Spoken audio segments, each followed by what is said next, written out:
कांद्याची आवक वाढली आहे। बंपर उत्पादन झाल्यामुळे गेल्या 3 दिवसात कांद्याची आवक मोठ्या प्रमाणावर वाढली आहे। त्यामुळे कांद्याचे दर घसरले। मुबलक प्रमाणातला जुना कांदा, यावर्षी जुन्या कांद्याचा साठाही भरपूर आहे। त्यामुळे नव्या कांद्याला दरवर्षी मिळतो तितका भाव यावर्षी मिळू शकलेला नाही। पुरामुळे घसरलेला दर्जा, पूर आल्यामुळे नव्या कांद्याचा दर्जा घसरलाय। त्यामुळे व्यापारी या कांद्याला जास्त दर द्यायला तयार नाहीयेत।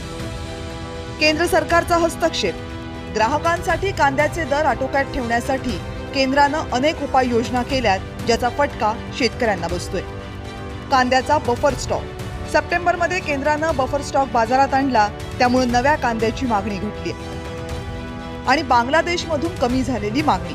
बांगलादेश हा अनेक दशकांपासून कांद्याचा मोठा ग्राहक आहे, मात्र यावर्षी बांगलादेशमधून कांद्याची मागणी घटली आहे।